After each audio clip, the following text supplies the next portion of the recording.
Some children learn to fear the sound of a doorknob turning, not because someone ever told them to be afraid, but because their bodies memorized what happened after.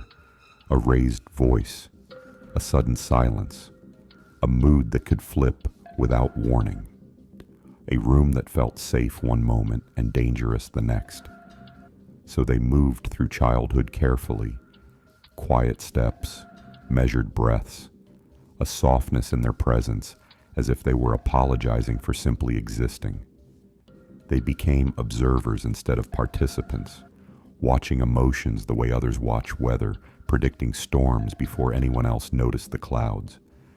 Walking on eggshells was never a choice. It was the only way they learned to survive in a world where their peace depended on someone else's unpredictability. There is a particular kind of childhood where silence becomes a form of intelligence, where a child learns, long before they understand the world, that the safest thing they can do is simply notice. Notice the shift in someone's tone. Notice the tightening of a jaw. Notice the way a room suddenly feels colder, even though nothing physically changed. A child who grows up walking on eggshells doesn't start by understanding fear. They begin by understanding patterns. The pattern of unpredictability, the pattern of instability, the pattern of moods that arrive like sudden weather, sunlight one minute, thunder the next. Recognition happens early, often before memory has language. A toddler sensing tension in the air, pausing mid-play because the atmosphere suddenly turns sharp. A small hand stopping in the middle of reaching for a toy because someone nearby inhaled too deeply, too heavily, too loudly. They don't know what's wrong, but they know something is. And that knowing becomes the quiet compass of their childhood. These children learn to read a face in seconds. A glance becomes a warning. A sigh becomes a message. A closed door becomes a wall that must not be disturbed. It's not that anyone teaches them this directly. It's that their body learns faster than their mind. Their nervous system becomes a silent student, memorizing the rules of a household that shifts without explanation. So the child adapts. They soften their footsteps. They lower their voice. They speak only when spoken to. They shrink without even realizing they're shrinking. Over time, the child begins to live with a constant sense of almost saying something, almost reaching out, almost asking for help. Every feeling becomes half expressed, every thought half shared, because the fear of triggering something unpredictable becomes stronger than the desire to exist freely. There's a certain ache that forms in a child like this, a soft ache, quiet but persistent, like a small bruise that never truly heals. It's the ache of wanting to be noticed, but being terrified of what noticing might bring. The ache of wanting closeness, but being trained to tiptoe around the people who are supposed to offer it. The ache of wanting to breathe, really breathe, but needing to stay small so the room stays calm. Recognition deepens as the child gets older. They begin to see that other children don't live like this, that other homes don't require such vigilance. That laughter comes easily for them, freely, without scanning the room first to see if it's allowed. And in that contrast, the eggshell child feels something difficult to name, a mixture of envy, confusion, and a subtle grief for a childhood they never got to live. In their world, joy has always been conditional. Expression has always been calculated. Even love, when it appears, feels unpredictable. Warm one day, distant the next. So the child learns not to trust consistency. They learn not to trust safety. They learn not to trust the idea that life can stay gentle for long. Yet, in the midst of this quiet fear, something remarkable happens. The child develops a heightened emotional awareness that most adults never reach. They sense discomfort before it's spoken. They feel tension before it's visible. They understand pain even when it's hidden. This sensitivity becomes both their burden and their brilliance, a survival instinct born from instability, a tenderness learned from trying not to break the world around them. And long before they understand psychology or trauma or emotional conditioning, they recognize one undeniable truth: that being a child in a world where moods are unpredictable means growing up in a body that is always preparing, always adjusting, always bracing for a moment that may or may not come. This chapter is where the story begins, in the quiet recognition of a child who learned to survive by listening to everything that was never said. Fear in a child's world doesn't always begin with loudness. Sometimes it begins with something much quieter, a mood that switches without warning, a voice that goes cold instead of loud, a parent who becomes unpredictable in ways the child cannot understand but feels everywhere in their body. The origins of an eggshell childhood are almost always subtle. Rarely is there a single moment the child can point to later and say, "This is where it started." Instead, fear enters slowly, like a quiet fog, seeping into the corners of daily life until it becomes the atmosphere itself. It might begin with a caregiver whose emotions are unstable, someone who smiles one moment and snaps the next, someone whose affection arrives in bursts but disappears just as quickly, someone who is present in the physical sense, yet emotionally chaotic in a way that makes the child feel like they must constantly adapt to the ever-changing landscape of another person's inner storm. Maybe it starts with a parent who carries their own unresolved wounds, a parent who was never taught how to regulate their feelings, so their child grows up learning that emotions are dangerous, heavy, explosive, that love can turn into anger, that silence can turn into punishment, that disappointment can arrive without explanation and without warning. Sometimes the eggshell childhood begins even before the child is born. A tense household, arguments muffled through walls, stress woven into the fabric of the home, a baby's nervous system learning the rhythm of instability before their eyes ever open to see it. Other times it begins later, in the early school years, in the moments when the child notices that no matter how careful they are, someone in the house always appears one breath away from breaking. A slammed door, a withdrawn stare, a sigh that feels heavier than the child's entire body. In these moments, the child learns the first rule of survival. It's safer to adjust myself than to disrupt the room. So they do. They tone themselves down. They hold their emotions in. They learn to read the energy of the home the same way a sailor reads the sea, watching for signs of a storm long before the clouds form. And because children don't have the language for emotional complexity, they translate unpredictability into self-blame. Not consciously, but instinctively. A child would rather believe they are the problem than accept the terrifying possibility that the world they depend on is unstable. This is one of the most painful origins of the eggshell childhood, the quiet belief that if they could just behave better, just be softer, just be perfect, then maybe the storms would stop. Then maybe love wouldn't change shape so suddenly. Then maybe they wouldn't have to walk so carefully all the time. These early experiences lay the foundation for a lifelong pattern. Children who grow up like this often internalize the idea that safety is fragile, that love must be earned, and that comfort is temporary. They learn to stay small, not because they want to disappear, but because disappearing feels like the only way to keep the unpredictable world around them from shattering. And it's not that the people around them are always cruel. Sometimes they are simply wounded themselves, carrying unresolved pain that spills into the child's world in ways too complicated for a young heart to understand. But the impact is the same. The child grows up believing that peace is conditional and belonging must be tiptoed around. This is where the fear begins.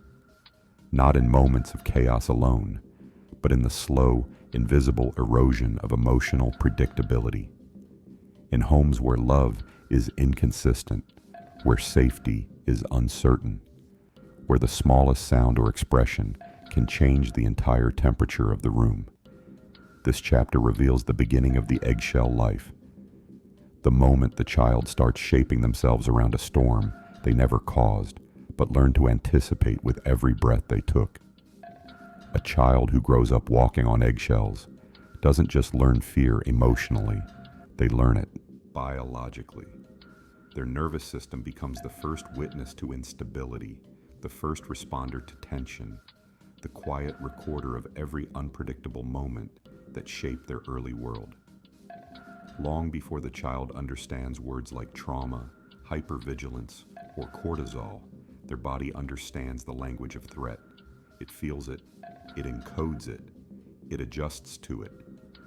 When a child lives in an environment where mood shifts suddenly, their brain begins to reorganize itself around survival. The amygdala, the part of the brain designed to detect danger, becomes wired to react faster, scan deeper, and stay alert for longer than it needs to. This is not personality. This is conditioning.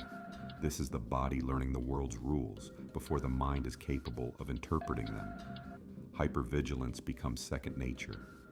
The child doesn't mean to be watchful. They simply are. Their senses sharpen. They hear small changes in tone that others miss. They notice micro-expressions that adults assume are invisible. They feel the shift in tension before anyone else realizes it's happening. It's not intuition. It's survival coded into their physiology. Under threat, even subtle threat, a child's body releases stress hormones. Cortisol, adrenaline, chemicals designed to prepare them to react. But when the threat is emotional, repetitive, and unpredictable, these chemicals never fully recede.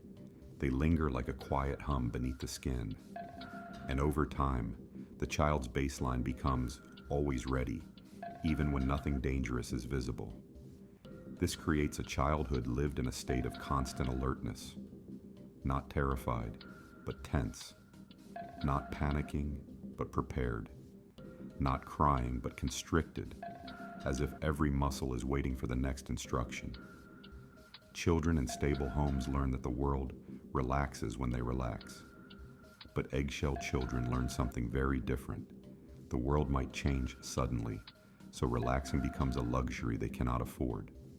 Eventually, their mind cooperates with their nervous system, creating an inner script that says, stay aware, stay quiet, stay small, stay ready.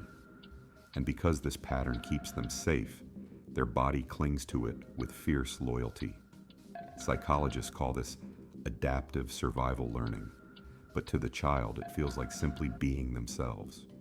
They don't know that their softness is actually vigilance, that their politeness is actually self-protection, that their sensitivity is actually a skill formed by necessity.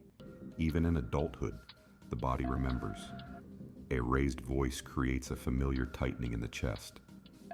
An unpredictable person awakens the old instinct to scan. A silence that lasts a little too long revives the nervous anticipation that once governed their childhood. Adults often mistake this for anxiety, overthinking, or emotional fragility, but it is none of those things. It is the nervous system doing exactly what it was trained to do: predict, prevent, and survive. This is why people who grew up walking on eggshells struggle to feel safe, even in safe environments. Safety is not just experienced externally, it must be learned internally. And when the internal world has been shaped by chaos, peace feels unfamiliar at first, like a language the body never had the chance to learn. But the most profound truth of this chapter is simple. Nothing about the child was weak. Nothing about their sensitivity was accidental. Their body crafted an extraordinary system to help them navigate a world that asked too much from someone so young. This chapter reveals the science behind the silence, the biology behind the caution, the nervous system behind the eggshell life, showing that what looks like fragility is often the result of a body that became far too strong far too early. There comes a point when the child who learned to walk on eggshells begins to grow into someone who wants more from life, more connection, more honesty, more presence. But their nervous system, shaped in the early years, does not grow at the same pace. And so a quiet war begins inside them, a war between who they were trained to be and who they secretly long to become. As they enter adolescence and adulthood, the conflict sharpens. They want to speak, but their body remembers all the time speaking was dangerous. They want to express anger, but anger once carried consequences they were not allowed to face. They want love, but love was unstable in the past, arriving in unpredictable waves that left them unsure whether to reach for it or pull away before the next crash. This tension creates a strange emotional duality. They crave closeness but instinctively distance themselves. They feel lonely but avoid vulnerability. They want to be seen but are terrified of being truly known, because being known means being exposed, and being exposed means losing the protective invisibility that once kept them safe. Inside them, two selves quietly coexist. The self shaped by caution, quiet, careful, observant, and the self shaped by desire, longing for warmth, softness, and the freedom to take up space without fear. These two selves rarely agree. One says, "Speak your truth." The other whispers, "Stay quiet, stay safe." One says, "You deserve love." The other insists, "Love hurts when you depend on it." One dreams of connection. The other prepares for abandonment before it happens. In relationships, this conflict becomes even more visible. Someone's kindness feels comforting at first, but soon the comfort itself becomes frightening, because comfort is unfamiliar, and familiarity in their past was never stable. So they wait for the tone change, for the impatience, for the raised voice, for the disappointment that once arrived without warning. Even when none of this is actually coming, the body braces for impact as if preparing for a storm that no longer exists. This creates confusion, not only for them, but for the people who try to love them. Why are you distant? Why are you so cautious? Why don't you trust me? Questions that sting, because they are asked from a place of innocence that the eggshell child never grew up with. And inside, the person battles a guilt they cannot explain. They feel guilty for needing reassurance, guilty for flinching at harmless gestures, guilty for overthinking silence, guilty for not knowing how to relax in love the way others seem to do so effortlessly. They may even blame themselves, believing that something is wrong with them, that they are too sensitive, too complicated, too emotional, too much. But the truth is the opposite. They are not too much. They were simply never given enough. Not enough consistency, not enough safety, not enough space to be messy, loud, expressive, unpredictable, all the things a normal child is allowed to be. And so growing up becomes a negotiation between old fears and new desires. They want to rewrite their story, but the body still speaks the language of the past. They want to trust the present, but the nervous system is fluent in old alarms. The inner conflict is not visible to the outside world. Most people see someone calm, composed, responsible, but inside, a quiet storm churns. The storm of wanting connection while fearing the cost of it. Yet within this conflict lies something human and profound, the longing for a life not shaped by fear, the longing to step off the eggshells once and for all, to speak without bracing, to love without shrinking, to breathe without calculating the emotional weather. This chapter captures the heart of their struggle, the tender, complicated, deeply human fight between survival and self-expression.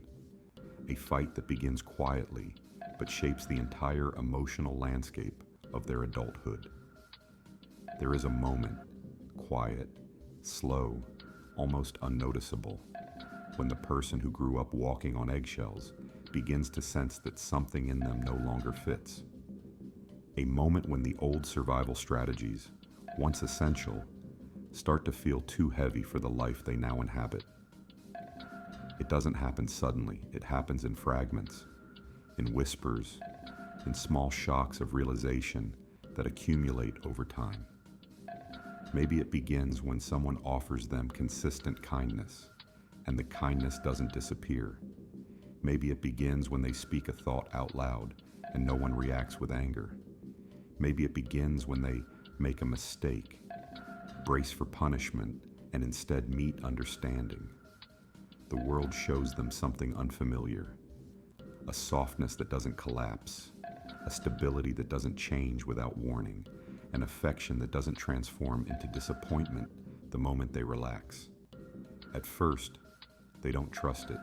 They wait, because waiting is what they were trained to do. They wait for the shift in tone. They wait for the withdrawal.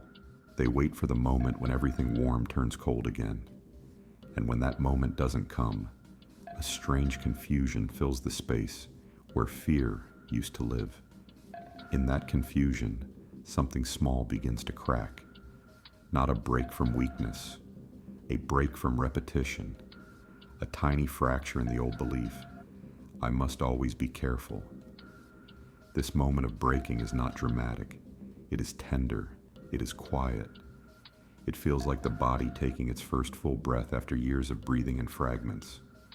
It feels like the heart asking for permission to expand, even though expansion once felt dangerous. Sometimes the breaking comes through pain rather than softness. A confrontation they can no longer avoid. A lie they can no longer swallow. A relationship that mirrors their childhood too closely and forces them to see the pattern they have been living inside. It could happen during an argument where they suddenly realize, I'm not scared, not anymore. Or in a moment of loneliness when they notice how deeply their old coping mechanisms isolate them. Or in a conversation where someone says, you don't have to be so careful with me. And they feel something in their chest shift in a way that is both terrifying and relieving. This is the turning point. The moment when the person finally sees the contrast between the world that shaped them and the world they want to live in. Noticing this difference awakens a quiet grief. A grief for the childhood they had. A grief for the version of themselves that carried so much fear. A grief for every moment they stayed silent to keep the peace. A grief for every breath they measured, every emotion they swallowed, every part of themselves they hid, just to survive the unpredictability around them. But alongside the grief comes a recognition. Their sensitivity was never the problem. Their caution was never a flaw. Their quietness was never a weakness. These were survival skills, tools carved from necessity, and tools, once they are no longer needed, can be laid down gently. The moment something breaks is the moment the person realizes the eggshells were never their identity. They were a terrain they walked through, not a terrain they belonged to. And as this truth rises closer to the surface, a small part of them dares to imagine what life might feel like without bracing for emotional storms. What connection might feel like without the fear of sudden shifts. What breathing might feel like when the nervous system no longer prepares for danger that isn't there. This chapter marks the beginning of transformation, not through force, but through clarity. A clarity that whispers, you are allowed to live differently now. It is the moment the shell begins to crack, not to break them open, but to let the light in.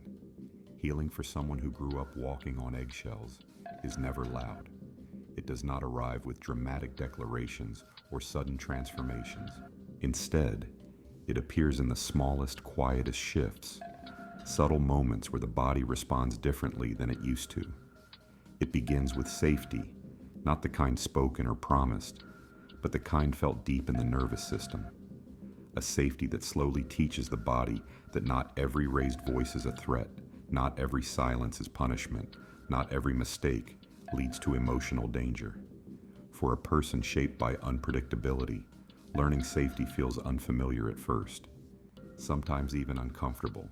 Because their body learned chaos as home, calm feels suspicious. Softness feels unreliable. Kindness feels temporary.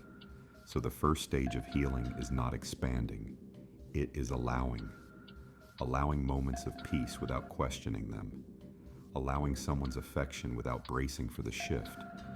Allowing the nervous system to loosen its grip on the old rules that kept it alive for so long. This is a slow process, sometimes painfully slow, because the body does not forget what protected it. It remembers the nights it stayed alert, the conversations it tiptoed around, the unpredictable moods it learned to anticipate. Healing requires teaching the body something new, that the world can hold consistency without collapsing.